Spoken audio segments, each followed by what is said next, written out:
definition of travel has lots of meanings in the way you interpret it.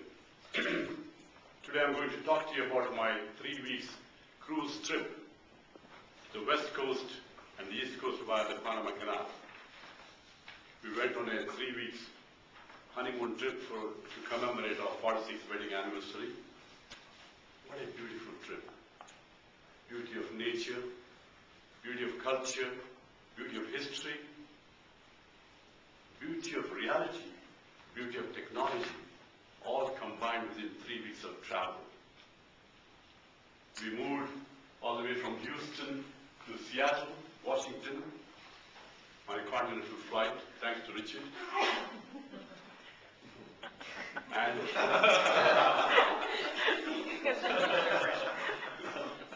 from the time we arrived at Seattle Airport, we realized the organizational skills were already evident. The celebrity line representative came and met us at the airport. The lady said, "How many pieces of baggage you got?" I said, "We got 5. And she took care of the baggage straight away and put her own tags, and we never saw baggage until the baggage landed in our cabins on the ship. We had a beautiful coach waiting for us, and she took us straight to the ship. A beautiful ship, a monster. And within 2 hours' time, our cruise sailed. Our cruise sailed on an 18-day journey. What a beautiful feeling. What a monster, floating monster, like the whole Galleria floating in the middle of the ocean. It's that true. I can't believe it. It's about $500 million cruise liner at our disposal for a 3-week journey. And as we moved along from Seattle, we went on a 3 days and 3 night journey through beautiful California. And we landed at Eddie's hometown, San Diego. You know, the organization is so beautiful, they tell you 3 days ahead what you can do in San Diego, and you book your tours so beautifully. So we chose to see the SeaWorld. We had never seen the SeaWorld in San Diego. It's a 2,000-acre land, so much of everything. We had never seen so many sea species ever before. The biggest of dolphins, so many penguins, the sea lions, the sharks, and all kinds of species. It must be such a precious place that when you go in there, they even take your fingerprints. So there must be a reason why they take it. And within 4 or 5 hours time, we have to get back to the ship. If by any chance you're late to the ship, it's your responsibility. You miss the ship. The ship won't wait for you. Then once you finish California, you go to Mexico, beautiful Mexico. We spent 5 days in Mexico, nothing but floating in the middle of the ocean. Then we are given 3 stops in Mexico. One is a place called Cabo San Lucas, and then comes Acapulco, and then comes a place called Huatulco. Beautiful cities. Never realized Mexicans are so rich. Very well established culture. Well organized tours. I was so impressed. All these $1 million homes, I said to my wife, one of these homes will belong to Richard Zamora. Because you've got a home in Cancun, you've got a home in Woodland, you've got a home in Acapulco. That must be him.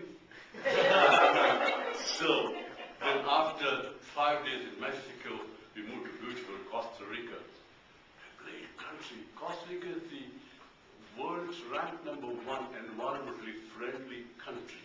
So clean, so green. We went to a city called Punta Arenas. Beautiful place. In my next life, I would like to be born and settle down in Punta Arenas. So pretty, so ideal. You know, the entire place is full of coffee plantation, banana plantation, and pineapple plantation. It's so beautifully organized. I felt I was back on my own plantation. It was so nice, with such a beautiful courtesy of Costa Ricans. We spent the whole 8 hours there. Then we moved to the beautiful place called Panama City. That was the highlight of our vacation. That was the long-awaited, long-desired, 30-year desire is coming true tomorrow morning.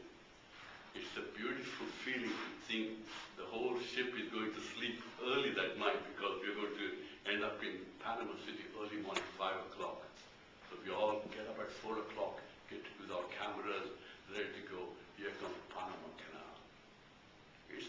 eighth wonder of the world, ladies and gentlemen. You've got to see to believe it. It's a miracle. It's something that I can't believe that I saw it for so long, waiting. It's a creation, I'm told, was originally thought by the French. They gave it up. The British came out. They gave it up. Then the Americans took over 150 years ago.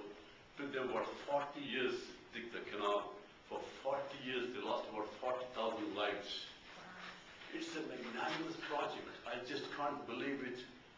Having gone to so many parts of the world, I never thought Panama Canal was so beautiful. This is the 50-mile canal that's been dug by the Americans for 40 years. They brought entire water reservoirs to the whole of Panama and created a river called Chagres River, which is 50 miles wide. And here is the west coast, and here is the east coast. They've connected both the coasts with this particular river.